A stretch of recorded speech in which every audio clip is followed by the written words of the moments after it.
Hon, wag mo na akong hintayin sa dinner. May bigla ang board meeting kami sa BGC.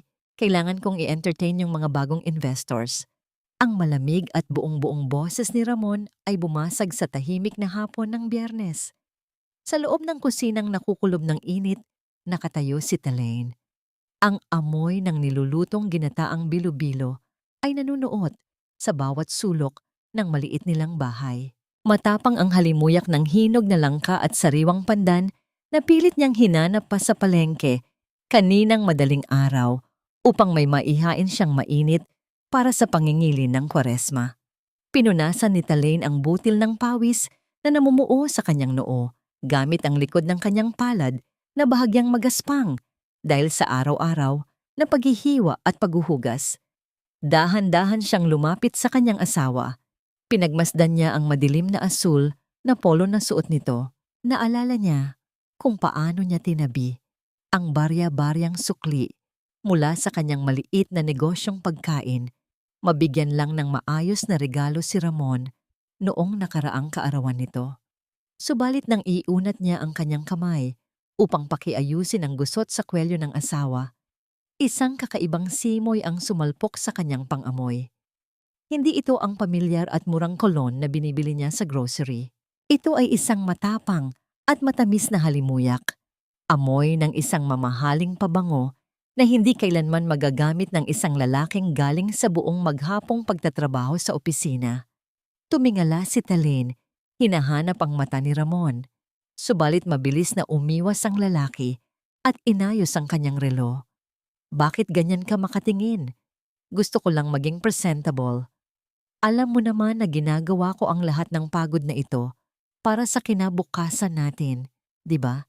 Intindihin mo na lang ang pressure ko sa trabaho. Minsan, nakakasakal na yung kailangan ko pang mag-explain sa sarili kong asawa kung bakit ako nag-aayos. Ang mga salitang binitawan ni Ramon ay matamis, ngunit may nakatagong patalim. Binalot nito ng panunumbat ang simpleng pagtataka ng isang asawa. Tumango na lamang si Talaine at nilunok ang pait. Pinili ang katahimikan upang hindi masira ang gabi ng lalaking tinuturing niyang haligi ng kanyang mundo. Umalis si Ramon nang walang lingon-likod. Iniwan ang pintuang nakabukas at ang malamig na hangin ng hapon na pumasok sa mainit nilang bahay. Naiwan si Talaine sa gitna ng kusina.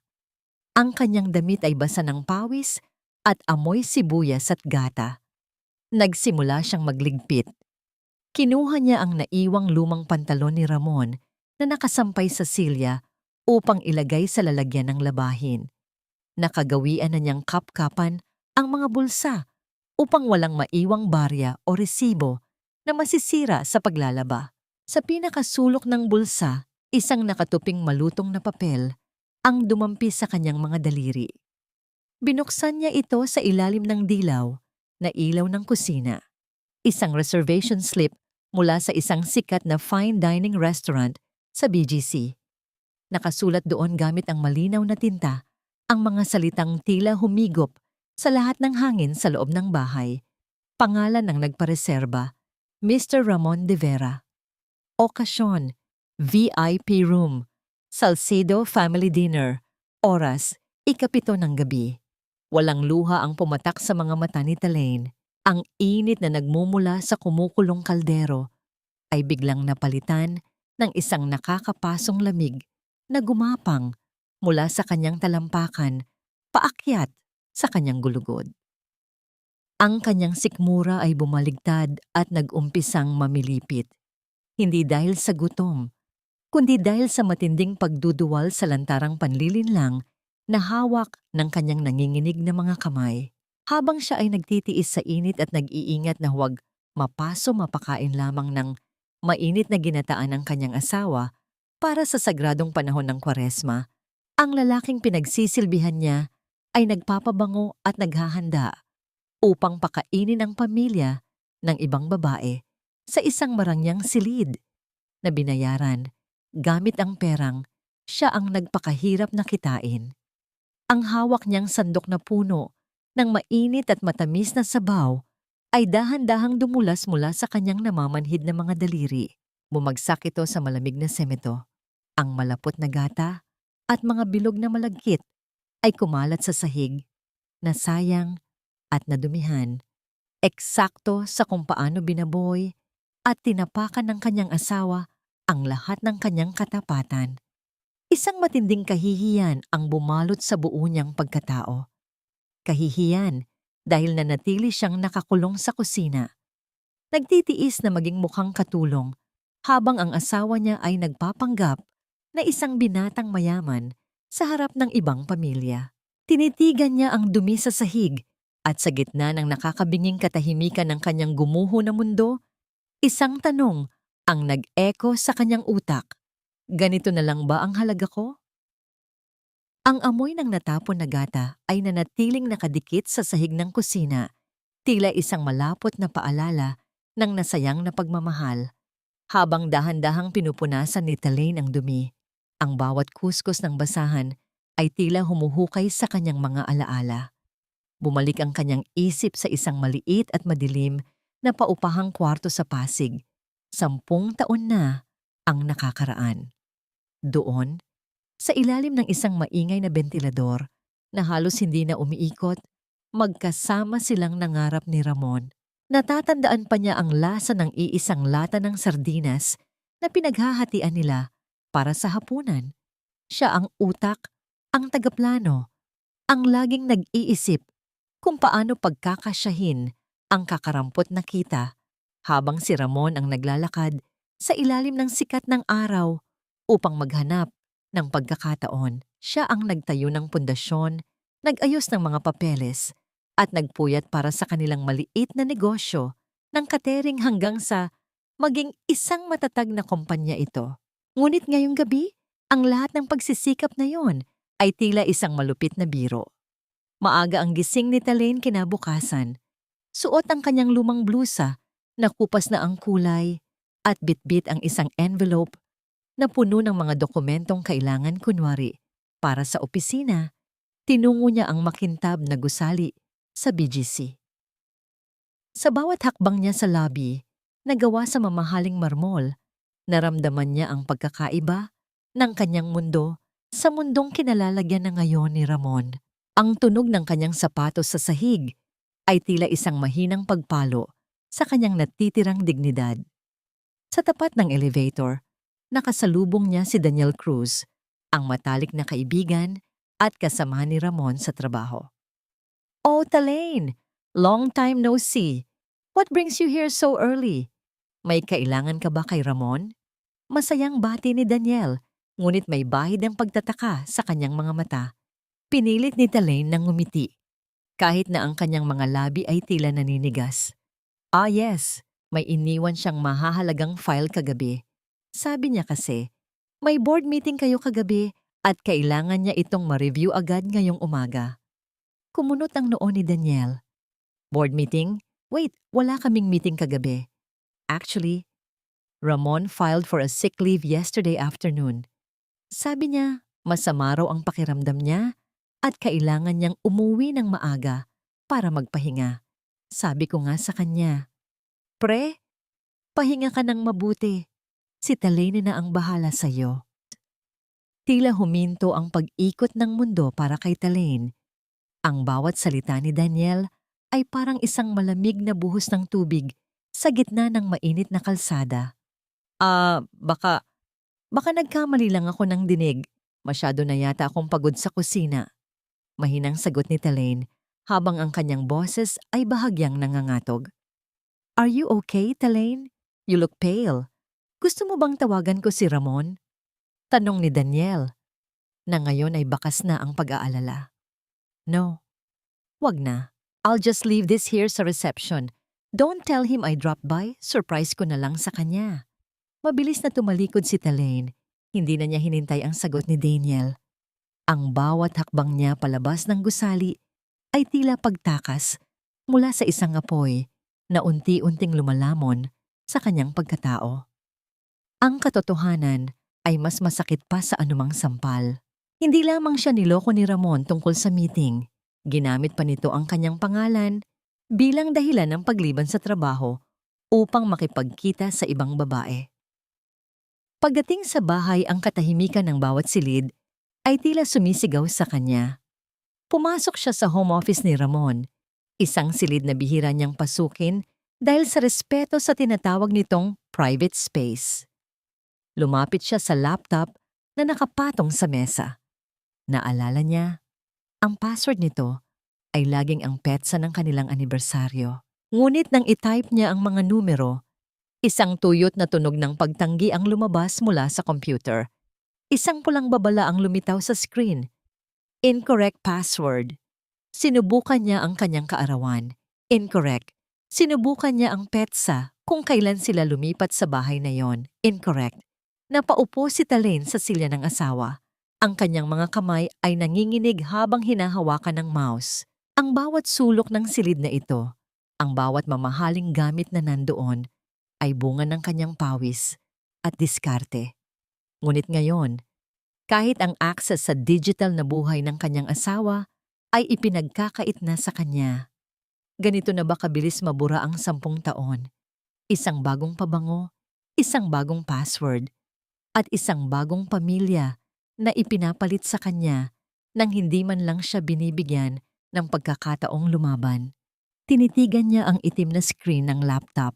Sa refleksyon nito, nakita niya ang sarili, isang babaeng pagod, may amoy pa rin ng luma at tuyong gata, at mukhang isang estranghero sa sarili niyang pamamahay. Dahan-dahan, ang takot sa kanyang mga mata ay napalitan ng isang malamig na determinasyon.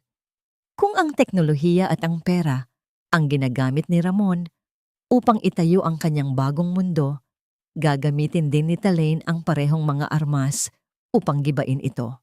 Hinila niya ang kanyang sariling laptop mula sa drawer at ikinonekta ang isang maliit na cable sa computer ni Ramon. Ang kanyang mga daliri, na sanay sa pagmasa ng harina, ay nagsimulang sumayaw sa keyboard nang may bilis na hindi akalain ng sinuman. Bilang isang dating systems analyst bago siya naging may bahay, ang mga pader na itinayo ni Ramon ay tila gawa lamang sa papel sa harap ng kanyang galit. Matapos ang ilang sandali, narinig niya ang mahinang tunog ng pag-unlock ng system. Ang screen ay bumukas at tumambad sa kanya ang isang folder na nakatago sa pinakailalim ng system files. Ang pangalan ng folder, Nadine. Ang liwanag ng monitor ay tumama sa mukha ni Talaine, nagbibigay ng isang maputla at tila bangkay na anyo sa kanyang balat sa gitna ng madilim na silid. Ang bawat tibok ng kanyang puso ay tila nakikipagkarera sa pagkurap ng cursor sa screen. Sa loob ng folder na may pangalang Nadine, hindi lamang mga dokumento ang bumulaga sa kanya. Tumambad ang isang gallery ng mga larawan, mga kuhang hindi para sa paningin ng isang asawa. Naroon si Ramon, nakangiti ng buong ningning, ang nangiting matagal nang hindi nakikita ni Talaine, habang nakayakap sa isang babaeng dihamak na mas bata. Ang babae ay may matatalas na mata, nakasuot ng mga damit na kitang-kita ang hubog ng katawan, at may hawak na baso ng wine sa isang mamahaling resort sa Amanpulo. Naalala ni Talaine ang petsang iyon. Sinabi ni Ramon na nasa isang leadership seminar siya sa Cebu at kailangang magtipid dahil mahina ang benta ng kumpanya. Noong mga araw na yon, tanging tuyong isda at kanin ang kinakain ni Talaine para lamang hindi mabawasan ang budget na ipinapadala niya kunwari sa seminar ng asawa. Nilunok ko ang lahat ng hirap para lang sa ganito, bulong ni Talaine sa sarili. Ang kanyang boses ay nanginginig. Halos hindi na lumalabas sa kanyang lalamunan na tila may nakabara na malaking bato. Binuksan niya ang isa pang subfolder, Financials. Dito, ang kanyang puso ay tila tuluyang biniyak. Nakita niya ang mga bank transfer slips. Libo-libong piso ang inilipat mula sa kanilang joint business account. Ang perang pinaghirapan ni Talaine sa pagluluto hanggang maging sugat-sugat ang kanyang mga kamay patungo sa account ni Nadine Salcedo. May mga resibo para sa isang Hermes Birkin bag, mga flight ticket patungong Paris, at ang pinakamasakit sa lahat, isang malaking halaga para sa down payment ng isang condominium unit sa Taguig. Lahat ng ito ay kinuha mula sa pondong inilaan ni Talaine, para sa pagpapalawak ng kanilang factory. Ang bawat dokumentong binabasa niya ay tila isang malupit na sampal na unti-unting bumubura sa kanyang pagkatao. Ang kanyang sikmura ay nagsimulang mamilipit sa matinding pagduduwal. Hindi ito dahil sa pagkain, kundi dahil sa baho ng katotohanang sumisinggaw mula sa laptop na yon. Ang bawat sentimo ng kanyang sakripisyo ay ginamit ni Ramon upang bumuo ng isang palasyo para sa ibang babae, habang siya ay hinahayaang mabulok sa init ng kusina. Ang kanyang mga daliri ay nanlalamig, tila nawawalan ng daloy ng dugo. Ang pakiramdam ng pagtataksil ay hindi lamang emosyonal. Ito ay pisikal na sakit na tila unti-unting rurupok sa kanyang mga buto. Isang matinding kahihiyan, ang hiya na nananalatay sa kanyang dugong Pilipino, ang bumalot sa kanya. Kahihiyan dahil hinayaan niyang maging katuwa-tuwa ang kanyang sarili sa mata ng lalaking itinuturing niyang buhay. Sa gitna ng kanyang pananahimik, isang maliit na notification box ang biglang lumitaw sa kanang bahagi ng screen. Isang mensahe mula sa isang nakasync na messaging app. "Sweetie, nakausap ko na si Mama Celia. Excited na siya para sa susunod na buwan." Sabi niya, "Siguraduhin mo raw na yung mamamanhikan natin ay magiging grand hanggat maaari. Gusto niyang makita ng mga kamag-anak namin na nakatagpo ako ng isang bata at matagumpay na lalaking katulad mo. I love you, Ramon. See you tonight sa unit natin." Napatitig si Talaine sa salitang mamamanhikan, ang tradisyonal na paghingi ng kamay ng isang babae. Hindi lang pala ito basta pangangaliwa. Binabalak na ni Ramon na palitan siya ng tuluyan, na burahin ang kanyang posisyon bilang asawa sa harap ng batas at ng lipunan gamit ang perang siya mismo ang nag-ipon. Isang malamig na ngiti ang dahan-dahang gumuhit sa mga labi ni Talaine, ngunit ang kanyang mga mata ay nanatiling blangko at puno ng puot. Ang sakit ay umabot na sa sukdulan, kung saan wala ng luha ang kayang pumatak. Ang natira na lamang ay isang malinaw at matalas na layunin. "Gusto niyo ng grand na mamamanhikan?" Mahinang usal niya. Ang boses ay kasing talas ng isang bagong hasang kutsilyo. "Ibibigay ko sa inyo ang selebrasyong hinding-hindi niyo malilimutan." Ang lamig ng gabi sa labas ay tila pumasok sa loob ng bawat butas ng balat ni Talaine, ngunit mas malamig ang baso ng kape na hawak niya. Walang asukal, walang gatas, isang itim at matapang na likido na kasing pait ng katotohanang unti-unti niyang nilulunok. Bawat higop ay nagiiwan ng gasgas sa kanyang lalamunan, isang hapdi na tila gumigising sa bawat himaymay ng kanyang nagigising na diwa. Sa harap niya, ang liwanag ng kanyang sariling laptop ay naglalabas ng mga post sa social media ni Nadine Salcedo, isang pampublikong profile na puno ng tinatawag nitong blessed life. "Grateful for my provider. Thank you, love, for this early anniversary gift." Ang nakasulat sa caption ng isang larawan kung saan suot ni Nadine ang isang gintong kwintas na may pendant na brilyante. Isang kwintas na pamilyar kay Talaine dahil ito ang disenyo na tinanggihan niyang bilhin para sa sarili noong nakaraang taon para lamang madagdagan ang pondo ng kanilang mga empleyado. Ngunit ang mas nakakapagpainit ng dugo ni Talaine ay ang mga komento sa ilalim nito. Isang account na may pangalang Celia Salcedo ang laging nangunguna sa pagpuri. "Ang ganda ng anak ko. Karapat-dapat ka sa lahat ng karangyaan dahil pinalaki kitang may dangal at takot sa Diyos. Ang mabuting anak ay laging biniyayaan ng isang mabuting lalaki," ang sabi ni Celia sa isang post. Isang mapait na tawa ang kumawala sa tuyot na labi ni Talaine. Dangal, takot sa Diyos. Ang mga salitang ito ay tila mga laso na binalot sa asukal. Alam ni Celia.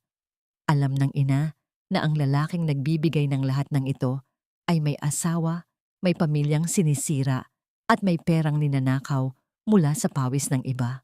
Ngunit para sa kanila, ang utang na loob at grasya ay mga salitang ginagamit lamang kapag ito ay pabor sa kanilang bulsa. Sinaliksik pa ni Talaine ang profile ni Celia. Punong-puno ito ng mga quotes tungkol sa pamilya, tungkol sa pagiging huwarang ina, at tungkol sa pag-abot ng mga pangarap sa marangal na paraan. Ang bawat salita ay isang malaking balat kayo, isang huwad na maskara na ginagamit upang itago ang kanilang pagkagahaman. Ang kapal ng mukha nyo, bulong ni Talaine sa hangin. Ang kanyang kamay na humahawak sa mouse ay nanginginig sa galit, ngunit ang kanyang isip ay nagsimulang magkalkula. Binuksan niya muli ang bank records ng kanilang kumpanya. Doon, nakita niya ang pinakahuling transaksyon na ginawa ni Ramon noong hapon na yon. Isang malaking halaga ang kinuha mula sa expansion fund, ang perang inilaan para sa bagong sangay ng kanilang negosyo na pangarap ni Talaine. Ang perang yon ay inilipat sa isang account na hindi pamilyar.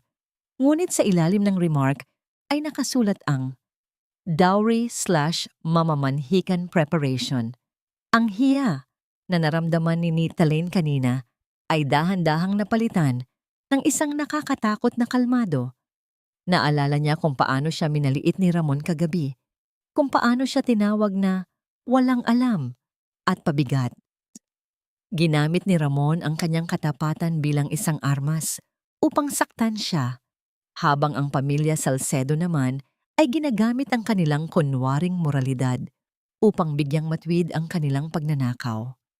Ginawa niyo akong tanga sa loob ng mahabang panahon, yusal ni Talaine habang tinititigan ang larawan ni Nadine at Celia na magkasamang nagmimerienda sa isang hotel. Gusto niyo ng marangal na hinaharap? Sige, ibibigay ko sa inyo ang katotohanang karapat-dapat sa inyo. Inubos ni Talaine ang kanyang malamig na kape. Ang pait nito ay nanatili sa kanyang dila, isang matapang naman siya na hindi na mabubura ng anumang tamis. Tumayo siya, lumapit sa bintana at pinagmasdan ang madilim na kalsada. Alam niyang darating si Ramon maya-maya lang, dala ang kanyang mga matatamis na kasinungalingan at ang amoy ng pabangong hindi sa kanya. Kinuha ni Talaine ang isang maliit na notebook at nagsimulang magsulat ng mga pangalan, petsa at halaga. Hindi na ito listahan ng mga sangkap para sa kanyang niluluto. Ito ay listahan ng bawat sentimong kinuha sa kanya, bawat luhang hindi niya iniyak, at bawat kasinungalingang kailangang bayaran. Narinig niya ang tunog ng gulong ng sasakyan ni Ramon na pumasok sa driveway. Ang tunog ng makina ay tila isang babala. Ngunit sa halip na matakot, naramdaman ni Talaine ang isang kakaibang sigla. Ang kanyang asawa ay papasok sa bahay na iniisip na siya pa rin ang amo, na siya pa rin ang may hawak sa leeg ni Talaine.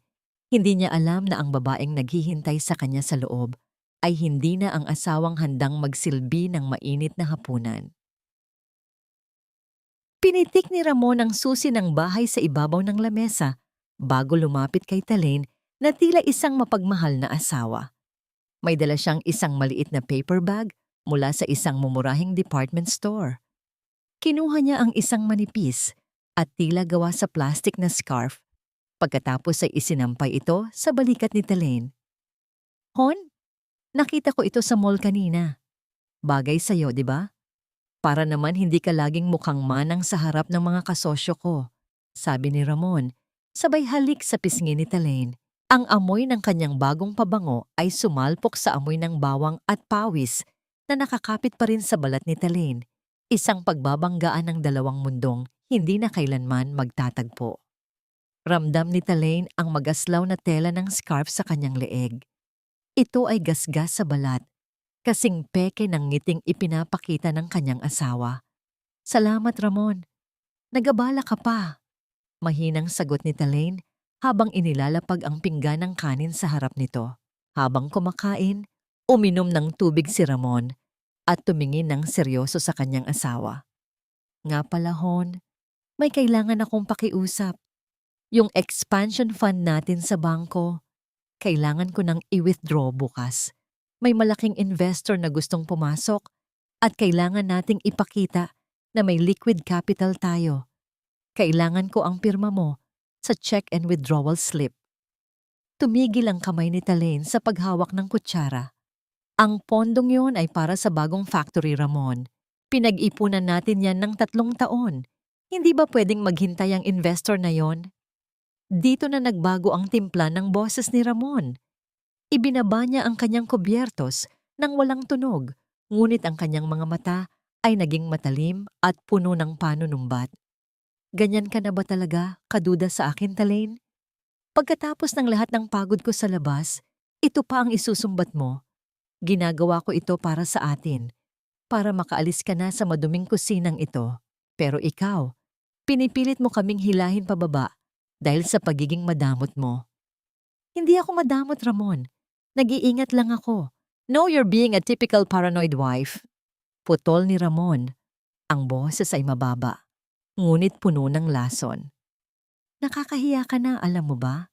Kapag kasama ko ang ibang mga executive, ang asawa nila ay marunong mag-isip ng malaki, marunong sumuporta.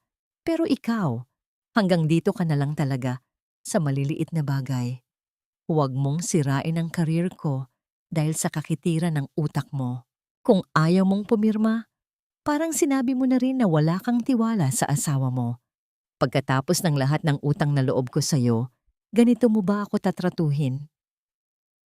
Ang bawat salita ni Ramon ay tila isang malaking pader na unti-unting umiipit kay Talaine. Alam niyang sinusubukan siyang baligtarin ng asawa na palabasin siyang kontrabida sa sarili nilang kwento. Ang pakiramdam ng pagkasakal ay hindi na lamang galing sa scarf na suot niya, kundi sa mismong hangin sa loob ng bahay. Sige, pipirma ako bukas. Tipid na sagot ni Talaine. Ang kanyang mga mata ay nakatitig lamang sa kanyang plato. Good. Alam mo namang mahal kita, di ba? Gusto ko lang na maging proud ako kapag ipinakilala kita sa kanila. Bawi ni Ramon sa malambing na boses, sabay tapik sa kamay ng asawa bago tumayo para maligo. Naiwan si Talaine sa hapagkainan. Ang kanyang puso ay tila isang tuyong dahon na dinidikdik ng bawat hakbang ni Ramon paakyat sa hagdan. Nang marinig niya ang buhos ng tubig sa banyo, dahan-dahan siyang tumayo at nilapitan ang cellphone ni Ramon na naiwan sa ibabaw ng sofa. Saktong umilaw ang screen nito. Isang mensahe mula kay Nadine.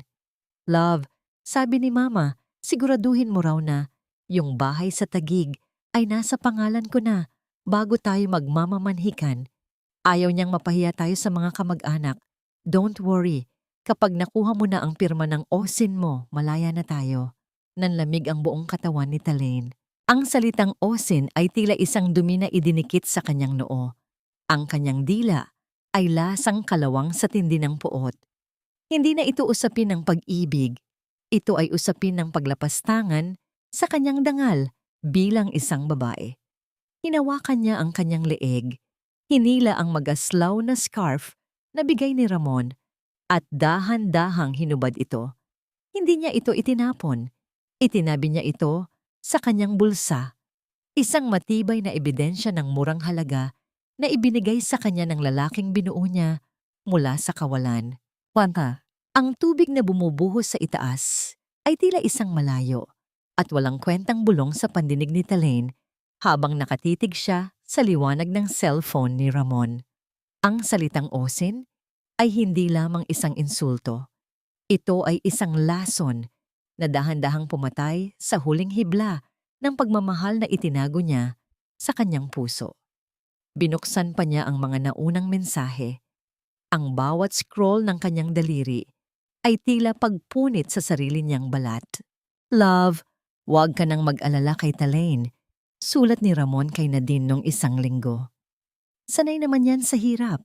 Magaling lang siyang mag-alaga ng bahay at magluto, pero hindi na siya bagay sa mundo natin ngayon. Masyado siyang bakya, masyadong tipikal na probinsyano.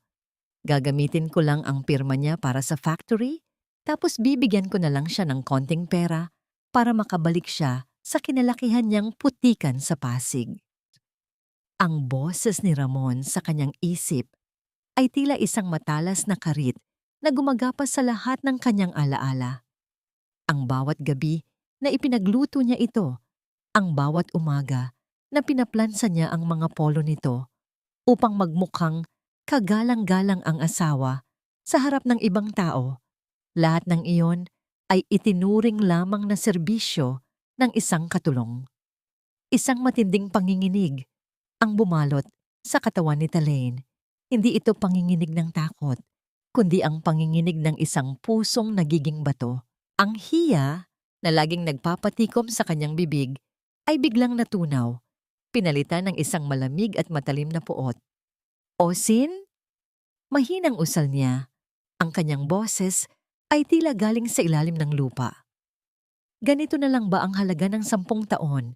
Isang katulong na marunong magsaing pero hindi marunong magsuot ng gown?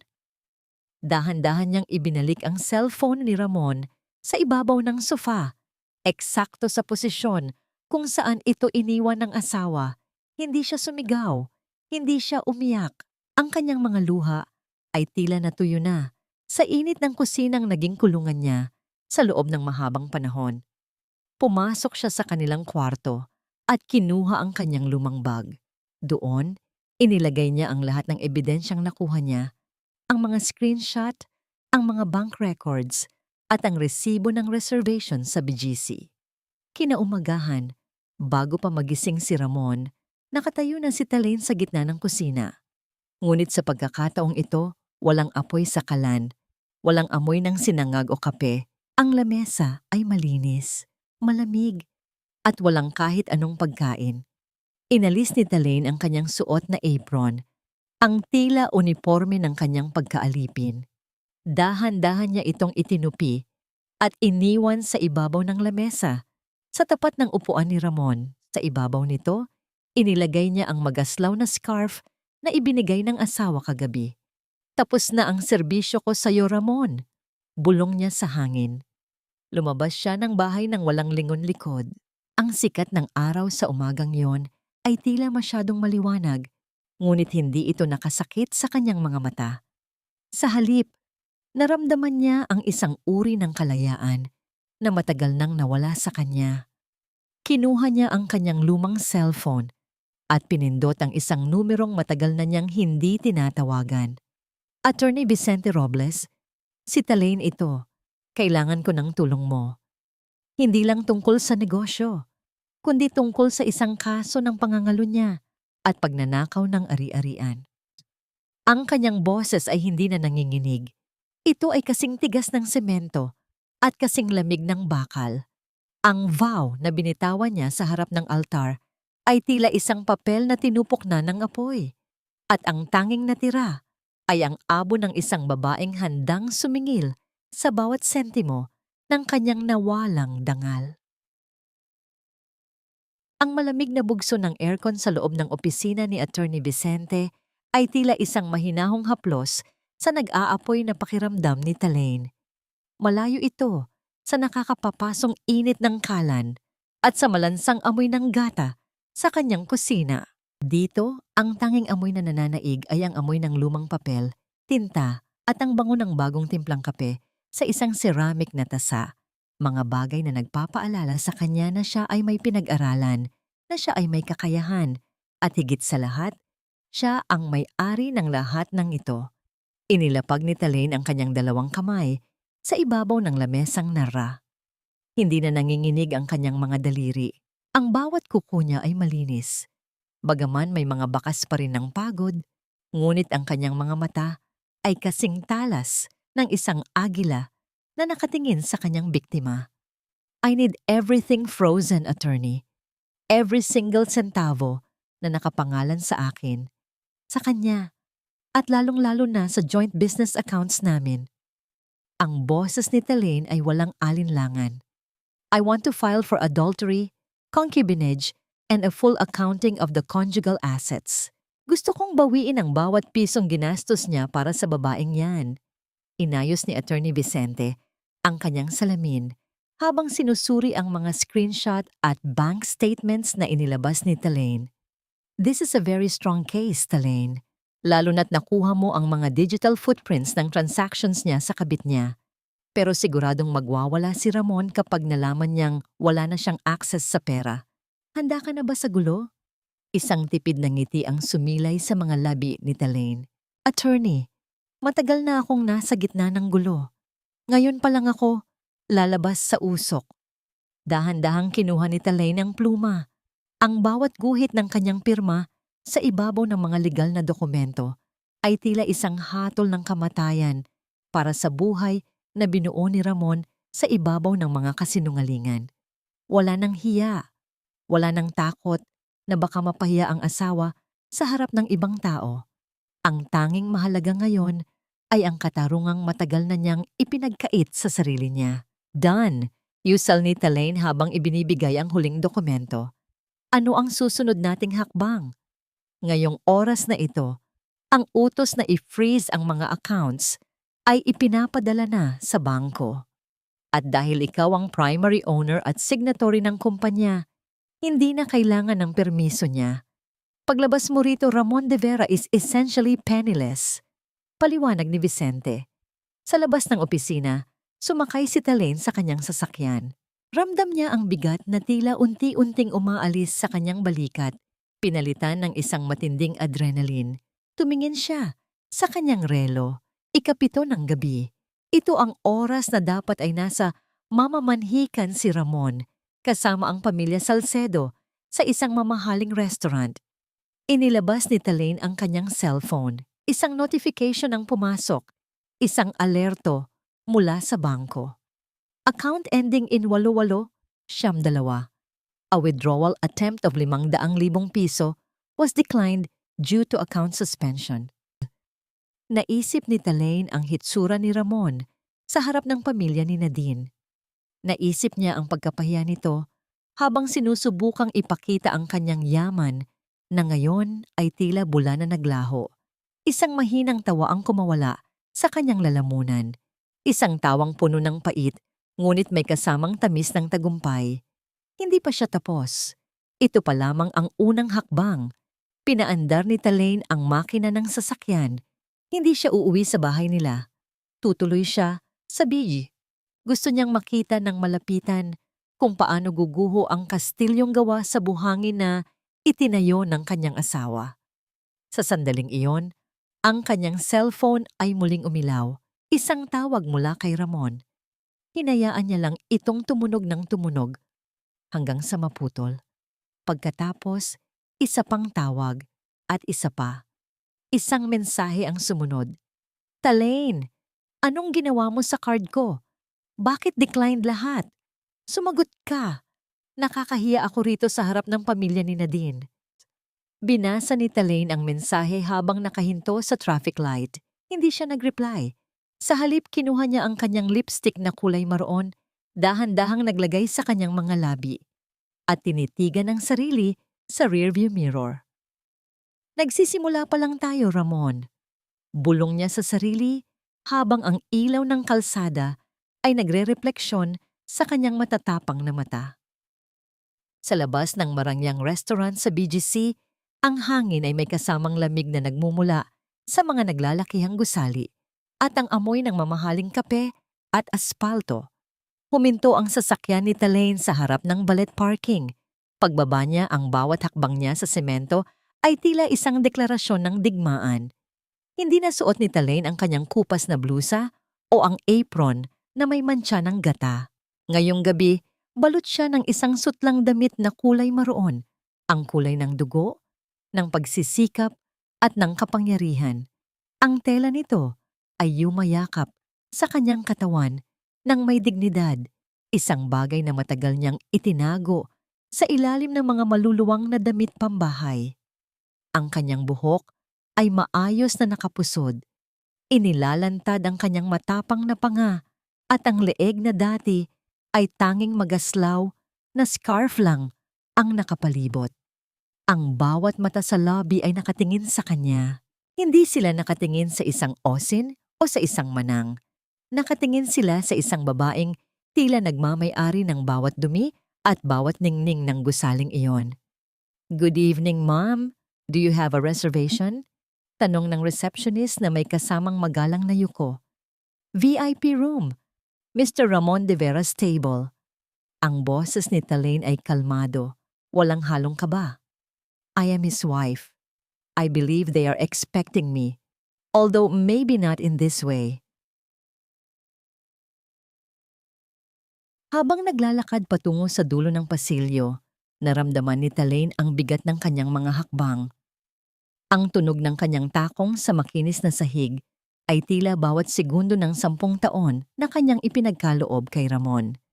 Bawat hakbang ay isang alaala ng kanyang pagpapakumbaba at bawat hakbang ay isang pagbawi sa kanyang sarili. Huminto siya sa tapat ng pintuang gawa sa madilim na kahoy. Sa loob, naririnig niya ang mahinang tawanan, ang boses ni Celia na tila isang huni ng ibong nagmamalaki at ang boses ni Ramon na punong-puno ng pekeng kumpiyansa. Naku Ramon, ang swerte talaga ng anak ko sa'yo. Sabi ko nga sa kanya, huwag na siyang mag-alala sa future dahil siguradong itatrato mo siyang reyna. Ang boses ni Celia ay tila nanunuot sa bawat siwang ng pinto. Of course, tita. I want the best for Nadine. After all, she deserves a life of luxury. Hindi tulad ng mga taong hindi marunong mag-appreciate ng magagandang bagay. Sagot ni Ramon. Napahawak si Talaine sa doorknob. Ang lamig ng bakal ay gumapang sa kanyang palad. Sa sandaling iyon, nakita niya sa maliit na salamin ng pinto ang isang waiter na lumalabas mula sa loob. Dala ang isang bill folder at isang credit card. Ang mukha ng waiter ay bakas ang pag-aalinlangan. Sir, I'm sorry to interrupt again, but all your cards were declined. Baka po may iba pa kayong pambayad. Ang boses ng waiter ay sapat na para marinig ni Talaine mula sa labas. Tumigil ang tawanan sa loob. Ang katahimikan ay naging kasing bigat ng tingga. Naisip ni Talaine ang hitsura ni Ramon, ang pamumuo ng pawis sa kanyang noo, ang panginginig ng kanyang mga kamay, habang pilit na naghahanap ng idadahilan sa harap ng pamilya Salcedo. Dahan-dahang pinihit ni Talaine ang seradura. Walang tunog ang pagbukas ng pinto, ngunit ang presensya niya ay tila isang malakas na hangin na tumama sa lahat ng naroon. Tumayo siya sa gitna ng pinto. Ang kanyang maroon na damit ay nagniningning sa ilalim ng mga chandelier. Tumingin siya ng diretso kay Ramon, na ngayon ay tila nakakita ng isang multo. Ang kanyang asawa ay nakaupo sa gitna ni Nadine at Celia. May hawak na baso ng wine na tila biglang naging lason sa kanyang mga kamay. Hindi na gumagana ang card, Ramon. Ang boses ni Talaine ay malambing, ngunit may talim na kasing pait ng itim na kape. Malamang, dahil ang perang pambayad mo sana sa hapunan na ito ay pera ng osin na iniwan mo sa bahay. Nanlaki ang mga mata ni Nadine. Ang kanyang mapupulang labi ay bahagyang bumukas sa gulat, habang si Celia naman ay tila nabulunan sa sarili niyang laway. Ang lahat ng karangyaan sa loob ng silid na yon ay biglang naglaho, pinalitan ng isang matinding kahihiyan na tila isang madilim na ulap na bumalot sa kanilang lahat. Tinitigan ni Talaine ang bawat isa sa kanila. Hindi siya sumigaw, hindi siya nagmura, ngunit ang bawat titig niya ay tila isang hatol na hindi na mababawi. Good evening, everyone, dagdag ni Talaine habang dahan-dahang lumalapit sa hapag. I believe we have a lot to talk about, lalo na tungkol sa kung sino talaga ang nagbabayad para sa future na pinapangarap niyo. Ang liwanag ng dambuhalang chandelier sa kisame ay tila mga libu-libong kristal na karayom na tumutusok sa balat ni Ramon. Sa gitna ng marangyang silid na amoy truffle oil at mamahaling alak, ang katahimikan ay naging kasing lagkit ng gata na natapon sa sahig ni Talaine kagabi. Ngunit sa pagkakataong ito, hindi si Talaine ang nakaluhod para maglinis. Dahan-dahang lumapit si Talaine sa hapagkainan. Ang bawat kalansing ng mga kubyertos na dinitahan ng mga nanginginig na kamay ni Nadine at Celia ay tila musika sa kanyang pandinig. Umupo siya sa bakanting silya sa tapat ni Ramon. Ang kanyang maroon na damit ay nagniningning, tila isang mantsa ng dugo sa gitna ng maputing tela ng lamesa. Talaine, please. Wag dito. Nakakahiya. Let's talk about this sa bahay. Pabulong na pakiusap ni Ramon. Ang kanyang boses ay nanginginig at ang kanyang noo ay basang-basa na ng malagkit na pawis. Bahay? Bahagyang itinaas ni Talaine ang kanyang kilay. Isang tipid ng ngiti ang gumuhit sa kanyang mga labi. Aling bahay, Ramon? Yung bahay na kinuha mo ang titulo para ibayad sa kondo ni Nadine? O yung bahay na tinatawag mong lungga ng isang osin? Lumingon si Celia kay Ramon. Ang kanyang muka ay puno ng pagkagulat na mabilis na napalitan ng pagkapahiya. Ramon, ano itong sinasabi niya? Sino ba talaga ang babaeng ito? Akala ko ba ay matagal ka nang hiwalay at ikaw ang nagmamay-ari ng kumpanya niyo? Tita, please, huwag kayong maniwala sa kanya. She's unstable. Galit lang siya dahil hindi ko na siya mahal. Tangka ni Ramon na i-gaslight si Talaine sa harap ng lahat. Lumingon siya kay Talaine nang may nanlilisik na mata. Umalis ka na, Talaine. You're making a scene. Wala kang respeto sa pamilya Salcedo. Sa halip na matakot, dahan-dahang inilabas ni Talaine ang isang makapal na brown envelope mula sa kanyang bag. Inilapag niya ito sa gitna ng lamesa, sa ibabaw mismo ng platong may lamang steak na hindi pa nagagalaw. Ang tunog ng pagbagsak ng papel sa lamesa ay tila isang hatol ng hukom na bumasag sa lahat ng kasinungalingan sa loob ng silid. Respeto? Ulit ni Talaine. Ang boses niya ay malakas at malinaw. Sapat para marinig ng mga waiter sa labas. Narito ang listahan ng lahat ng perang ninakaw mo sa kumpanya natin para ipakain sa pamilyang ito. Narito ang mga bank transfers mo kay Nadine sa loob ng 2 taon. At narito ang ating marriage contract, Mrs. Salcedo. Buhay na buhay pa ang kasal namin at ang lalaking balak niyong maging manugang ay isang hamak na empleyado ko lamang na walang kahit isang kusing sa bulsa ngayon. Kinuha ni Nadine ang isa sa mga screenshot ng chat na lumabas sa envelope. Namutla siya nang mabasa ang sarili niyang mga salita. Bilisan mo ang pagpapatalsik sa matandang yan. Isang osin lang pala ang tingin niyo sa akin? Pagpapatuloy ni Talaine, ang kanyang titig ay nakapako kay Nadine. Well, ang osin na ito ang nagbayad ng suot mong alahas ngayon. Ang osin na ito ang nagbayad ng down payment ng kondo niyo. At ang osin na ito ang nag-freeze ng lahat ng accounts na ginagamit niyo sa sandaling ito. Yang waiter ay muling lumapit. Hawak ang bill na nagkakahalaga ng halos 100,000 piso. Sir, excuse me po.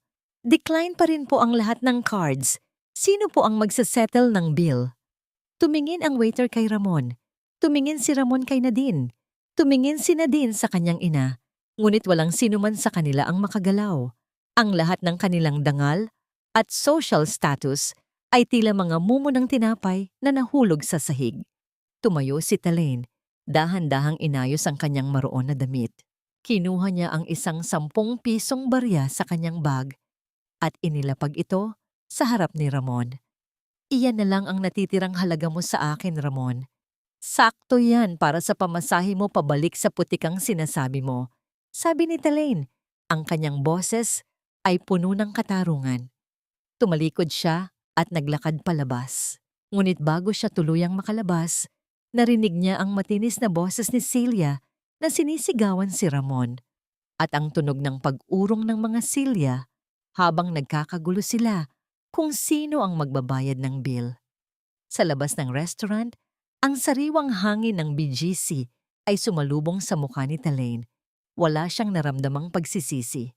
Ang tanging nararamdaman niya ay ang gaan ng kanyang paghinga. Tila ba ang lahat ng usok ng kusina ay tuluyan ng nahugasan ng kanyang mga luha na ngayon ay naging kislap ng tagumpay. Ngunit alam niyang hindi pa ito ang dulo. Si Ramon ay parang isang sugatang hayop na tiyak na lalaban pabalik. Sa loob ng silid na yon, ang hangin ay naging kasing pait ng amoy ng sunog na asukal. Ang bawat kristal na baso at pilak na kubyertos na kanina lamang ay simbolo ng karangyaan. Ngayon ay tila mga saksi sa isang malagim na trahedya ng kahihiyan.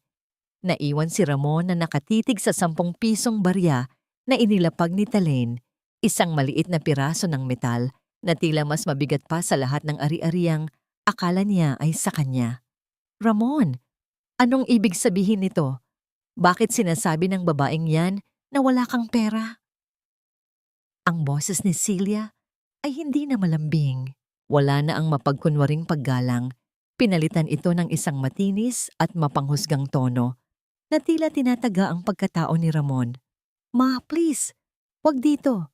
Ramon, ayusin mo ito. Sabihin mo sa akin na nagbibiro lang siya. Sigaw ni Nadine. Ang kanyang mga mata ay nanlilisik sa galit at takot. Ang takot na ang lahat ng kanyang pinangarap na buhay reyna ay isang malaking bula lamang. I can explain. Nag-away lang kami. Na-freeze lang ang accounts for a while. Sandali lang ito, promise. Nauutal na sagot ni Ramon. Ang kanyang kamay ay nanginginig habang pilit na kinukuha ang kanyang cellphone upang tumawag sa bangko. Ngunit ang bawat dial niya ay tila isang huling hininga ng isang nalulunod. Ang manager ng restaurant na may suot na puting guwantes at mukhang seryoso ay lumapit muli. Ang presensya nito ay tila isang anino ng kamatayan para sa reputasyon ni Ramon. Sir, I'm sorry but we cannot wait any longer.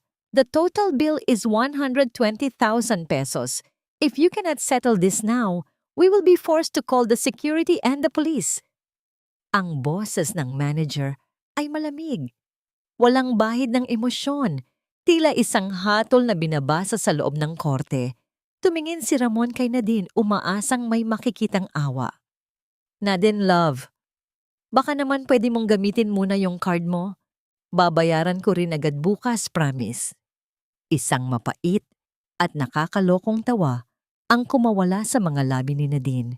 Dahan-dahan niyang binitawan ang kamay ni Ramon na tila ba may hawak siyang isang maruming basahan. My card? Ramon, you told me you were the boss. You told me you owned that company.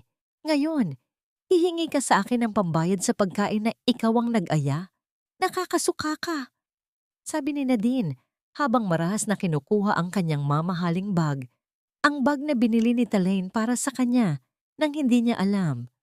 Nadine, wag mo akong iwan dito. Pakiusap ni Ramon, ngunit tila bingi na ang dalaga. Tara na, Nadine. Sayang lang ang oras natin sa lalaking ito. Isang hamak na osin din pala ang hanap natin. Mapagpanggap lang. Singhal ni Celia habang hinihila ang anak palabas. Ang kanilang mga hakbang sa alpombra ay mabilis, walang lingon-likod. Iniiwan si Ramon sa gitna ng kahihiyang siya mismo ang nagtanim. Naiwan si Ramon na mag-isa. Ang lahat ng mata ng mga waiter at ng ibang mga customer ay nakapako sa kanya. Ang pakiramdam ng hiya ay tila isang malapot na putik na bumabalot sa kanyang buong katawan. Sinasakal ang bawat hibla ng kanyang pagkalalaki. Wala na ang kanyang kotse dahil ang susi ay nasa bag ni Talaine. Wala na ang kanyang dangal. Lumabas siya ng restaurant nang may escort ng security, bitbit ang isang promissory note na pinapirmahan sa kanya sa harap ng maraming tao. Ang bawat hakbang niya sa sidewalk ng BGC ay tila isang paglalakad sa ibabaw ng mga bubog. Ang lamig ng gabi ay nanunuot sa kanyang manipis na polo. Ang polong binili ng kanyang asawa. Sumakay siya sa isang luma at maingay na taxi. Ang tanging sasakyang kaya ng barya sa kanyang bulsa. Pagdating sa harap ng kanilang bahay, ang bahay na itinuring niyang kaharian, isang matinding kaba ang sumalpok sa kanyang dibdib. Ang lahat ng ilaw sa loob ay patay, maliban sa isang maliit na bumbilya sa tapat ng gate. Lumapit si Ramon, kinuha ang kanyang susi at pilit na isinaksak sa kandado. Hindi pumasok ang susi, sinubukan niya muli, inikot ng pilit. Ngunit ang bakal ay tila tumatangging tanggapin siya. Ang bawat pagpihit niya ay naglalabas lamang ng tuyong tunog ng pagtama ng metal sa metal.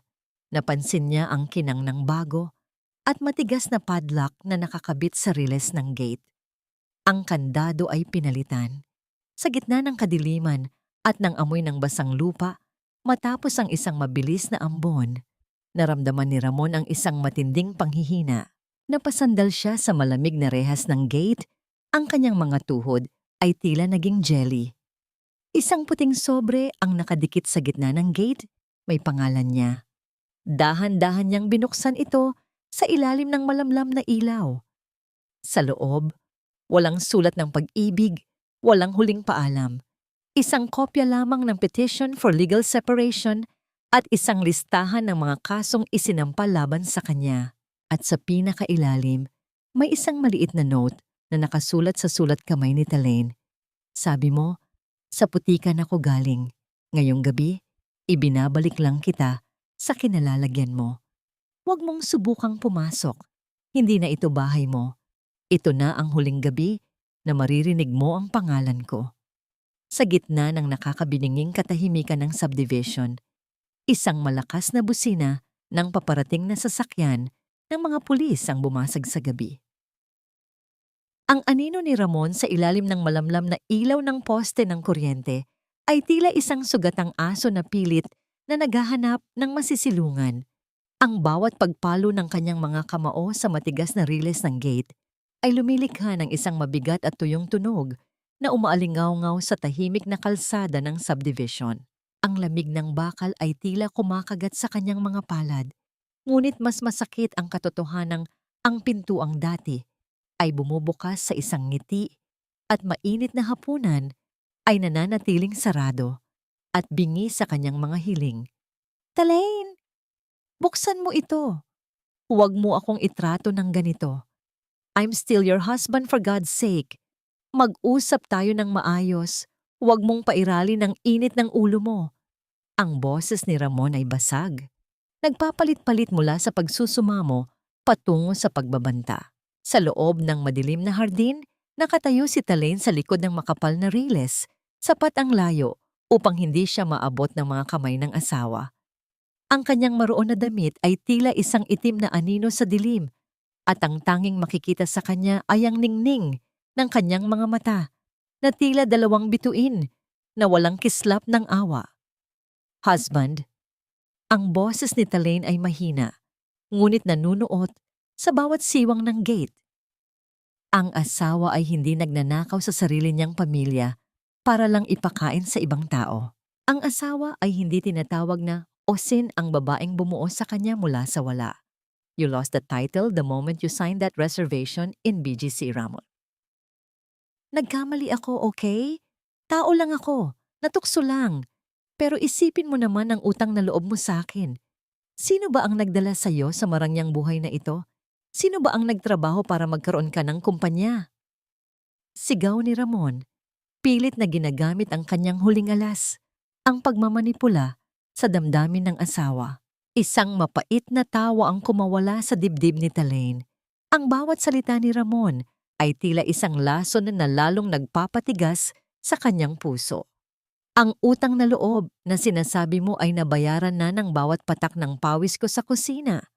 Nabayaran na ng bawat gabing hindi ako natulog para lang ayusin ang mga records ng kumpanya na ikaw ang nagkakalat. Huwag mong baligtarin ang mundo, Ramon. Ikaw ang may utang sa akin.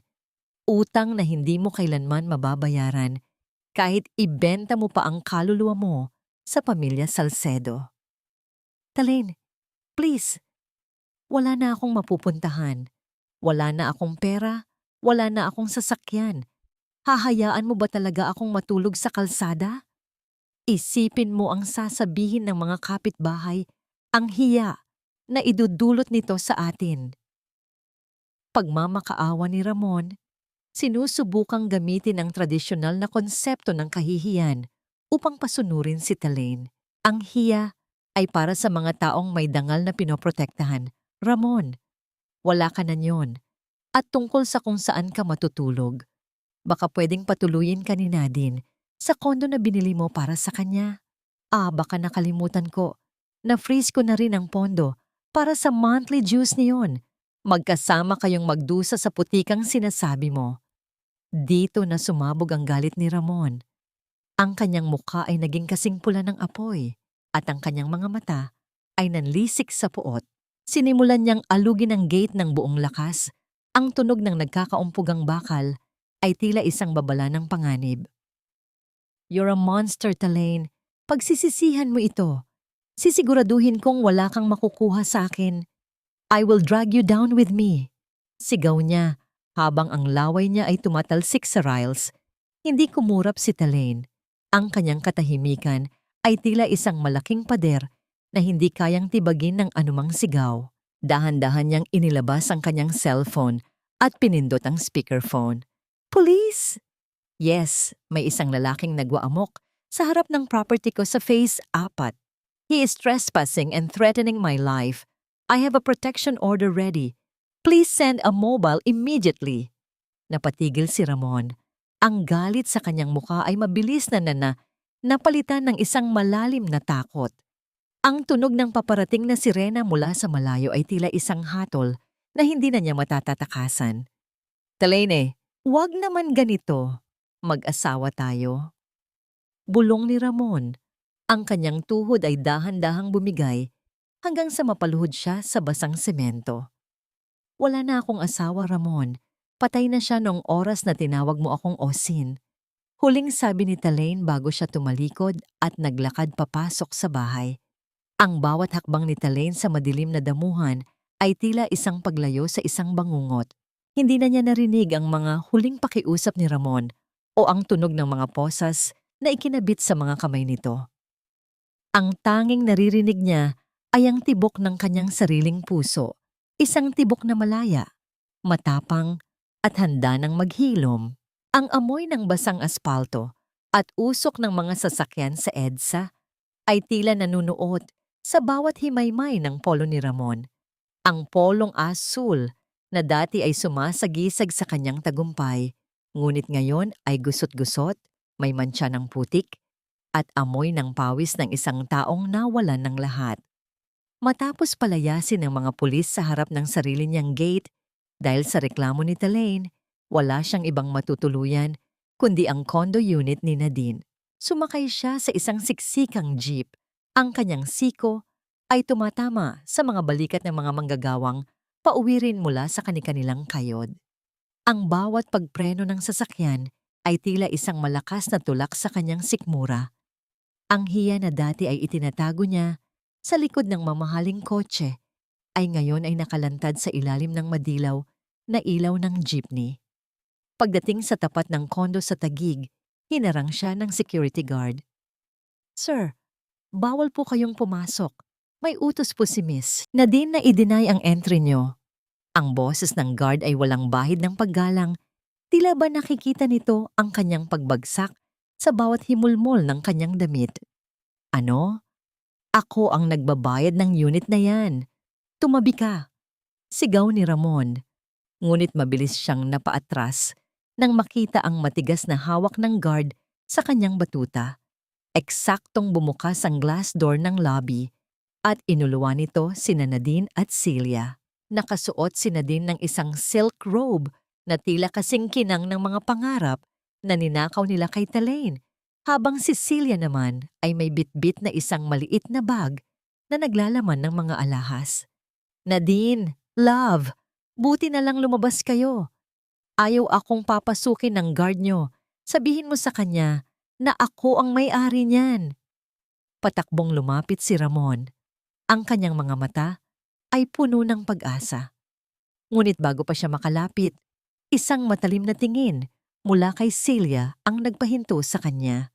Ang mukha ng matanda ay puno ng pandidiri. Tila ba nakakita siya ng isang maruming daga na nanggaling sa kanal.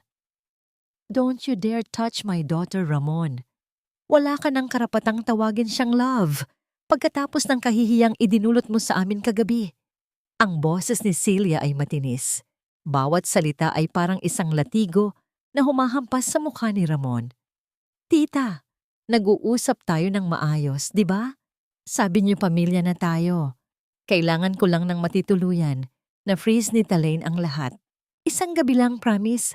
Ayusin ko ang lahat bukas. Aayusin? Paano? Singal ni Nadine. Ang kanyang magandang mukha ay naging kasing pait ng ampalaya. Nalaman ko na sa abogado namin na lahat ng ari-arian mo ay konjugal at nakapangalan kay Talaine. Isang hamak na empleyado ka lang pala, Ramon. Isang osin din pala ang tingin sa'yo ng asawa mo dahil wala ka namang silbi kung wala ang pera niya. Nadine, wag kang ganyan. Lahat ng perang nakuha ko, sa inyo napunta. Yung kondo na ito, yung mga bag mo. At yun ang pinakamalaking pagkakamali namin. Putol ni Celia habang marahas na itinulak si Ramon palayo sa kanilang daraanan. Akala namin ay nakatagpo kami ng isang gintong mitsa. Yun pala ay isang basahang galing sa Pasig. You're a liability, Ramon. Isang pabigat. At ang pamilya Salcedo ay walang lugar para sa mga talunang gaya mo. You used me! Sigaw ni Ramon. Ang kanyang boses ay puno ng pait. Ginamit niyo lang ang pera ko. Correction, Ramon. Malamig na sabi ni Nadine habang isinusuot ang kanyang sunglasses kahit gabi na. Ginamit namin ang pera ni Talaine. At ngayong wala na yon, wala ka na ring silbi sa amin. Don't ever call me again. Nakakasuka ang amoy mo. Amoy talunan. Isang malakas na tulak ang ginawa ni Celia kay Ramon upang tuluyan silang makadaan patungo sa naghihintay na tak. Dahil sa dulas ng sahig matapos ang ambon, nawalan ng balanse si Ramon. Bumagsak siya ng paupo sa maputik na gilid ng kalsada. Ang kanyang mga kamay ay bumaon sa maduming tubig na may kasamang basura. Ang tunog ng pagsara ng pinto ng taxi ay tila isang huling hininga ng kanyang ambisyon. Nanatiling nakaupo si Ramon sa putikan. Pinagmamasdan ang papalayong sasakyan ni Nadine. Ang kanyang asul na polo, ang simbolo ng kanyang pag-akyat sa lipunan, ay ngayon ay punong-puno ng dumi at mantsa. Tila ba ipinapaalala sa kanya na wala siyang ibang babalikan kundi ang kinalimutan niyang kahirapan. Walang lumapit sa kanya, walang tumulong. Ang bawat taong dumadaan ay tila tinataboy siya ng kanilang mga tingin. Ang bawat sentimo na kinuha niya kay Talaine ay tila naging mga bubog na, ngayon ay unti-unting sumusugat sa kanyang sariling balat. Nararamdaman niya ang lamig ng gabi na unti-unting pumapasok sa kanyang mga buto. Ngunit mas matindi ang lamig ng katotohanang siya ay mag-isa na ngayon. Isang parasitong nawalan ng kanyang host. At ngayon ay unti-unting namamatay sa sarili niyang Ang sikat ng araw sa labas ng gusali ng korte sa Maynila ay tila isang malupit na saksi sa huling kabanata ng 10 taong pagsasama ni Talaine at Ramon. Sa loob ng silid ng mediation, ang hangin ay amoy lumang folder, alikabok, at ang matapang na tinta ng mga dokumentong nakalatag sa ibabaw ng lamesang kahoy. Ang bawat pahina ay tila isang himaymay ng buhay ni Talaine na dahan-dahang binabawi mula sa kamay ng isang magnanakaw. Nakatayo si Attorney Vicente sa tabi ni Talaine. Ang kanyang presensya ay tila isang matibay na pader na nagbibigay ng kapanatagan. Sa tapat nila, nakaupo si Ramon. Wala na ang kislap ng kanyang mga mata. Wala na ang ayos ng kanyang buhok na dati ay punong-puno ng pomada.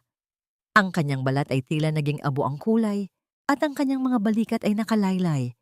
Tila ba pasan niya ang lahat ng bigat ng kanyang mga kasalanan. Mr.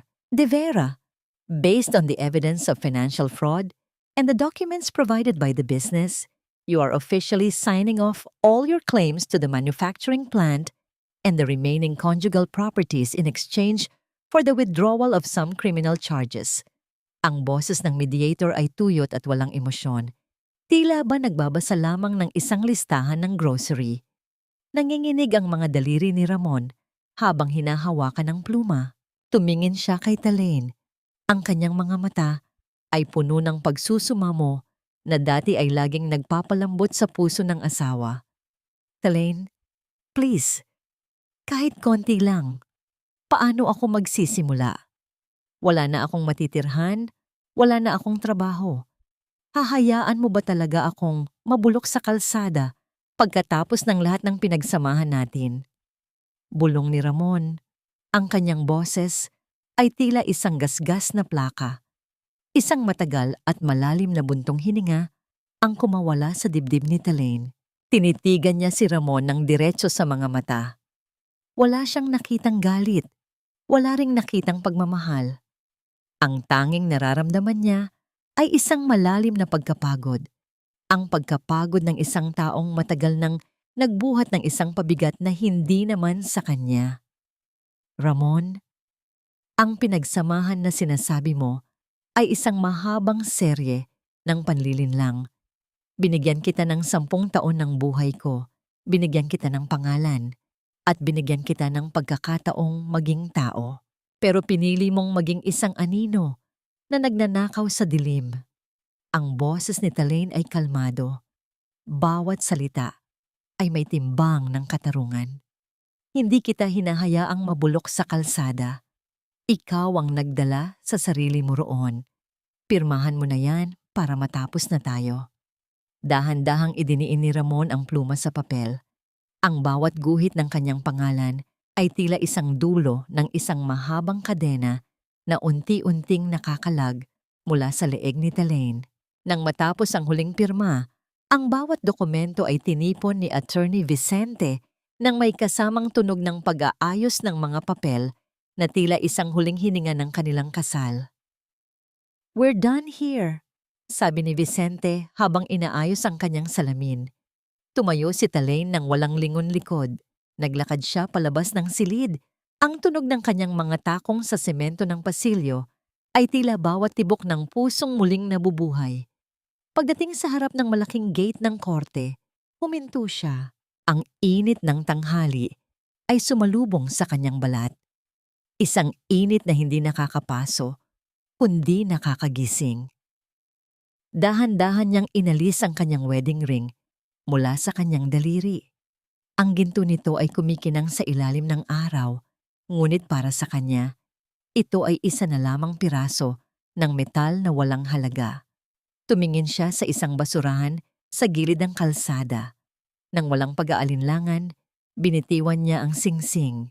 Ang tunog ng pagtama ng metal sa ilalim ng basurahan ay tila isang huling tuldok sa isang kwentong puno ng sakit.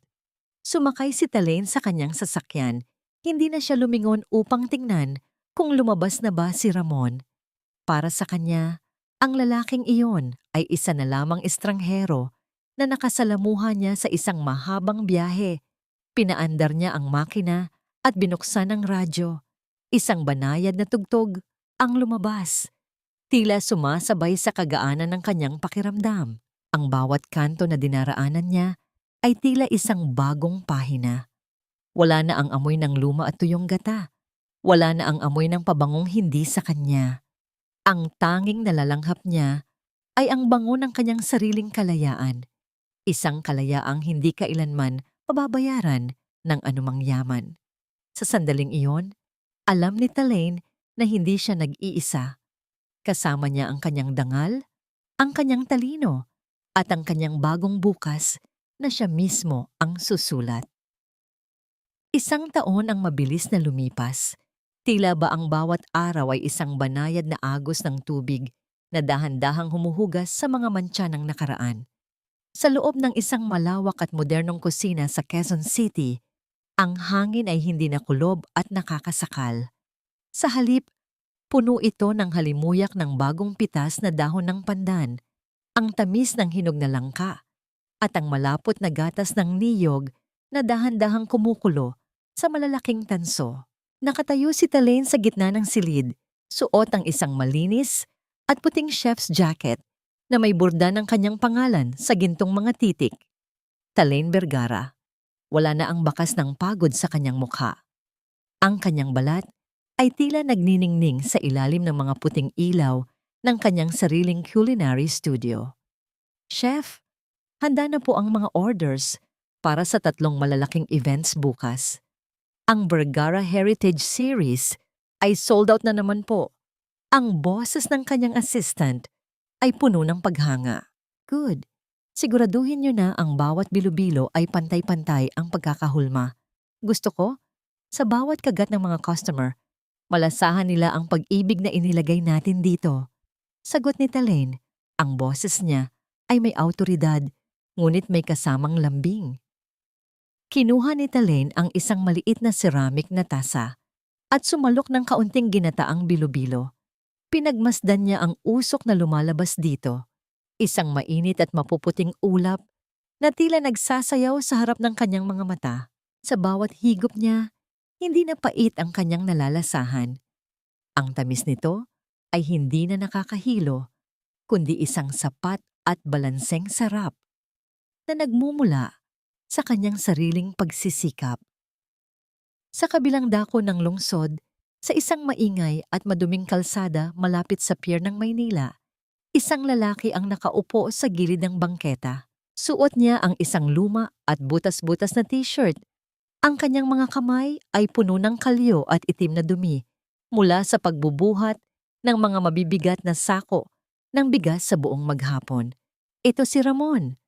Tumingala siya sa isang malaking billboard sa tapat ng kalsada. Doon, nakita niya ang mukha ni Talaine. Maganda, matapang, at matagumpay. Ang pangalang Vergara ay nagniningning. Tila ba ipinapaalala sa kanya ang bawat pagkakataong sinayang niya, bawat sentimong ninakaw niya, at ang bawat luhang idinulot niya sa babaeng dating itinuring siyang mundo. Kumuha si Ramon ng isang piraso ng tinapay mula sa kanyang bulsa, tuyot, matigas, at walang lasa. Ito na lamang ang kaya niyang kainin sa gitna ng kanyang kahirapan. Ang bawat kagat niya ay may kasamang alat ng kanyang sariling luha. Naalala niya ang init ng ginataan ni Talaine, ang bango ng kanyang mga luto, at ang kalinga ng isang asawang itinuring niyang osin. Ngayon, siya ang tunay na katulong ng tadhana, isang aninong unti-unti nang nilalamon ng limot. Ibinaling ni Talaine ang kanyang paningin sa bintana ng kanyang studio. Ang papalubog na araw ay nagbibigay ng kulay kahel at lila sa langit ng Maynila.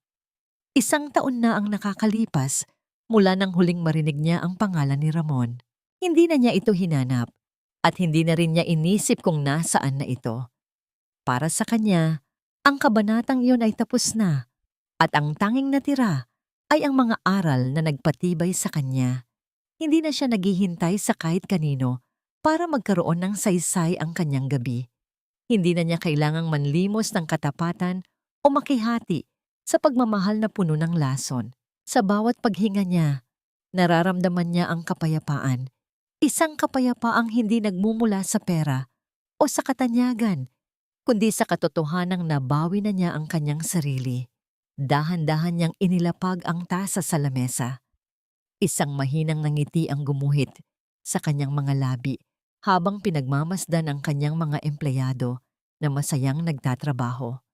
Matamis, bulong ni Talaine sa hangin. Sapat na. Ang amoy ng pandan ay nanatiling nakakapit sa kanyang paligid, tila isang proteksyon laban sa anumang pait ng mundo.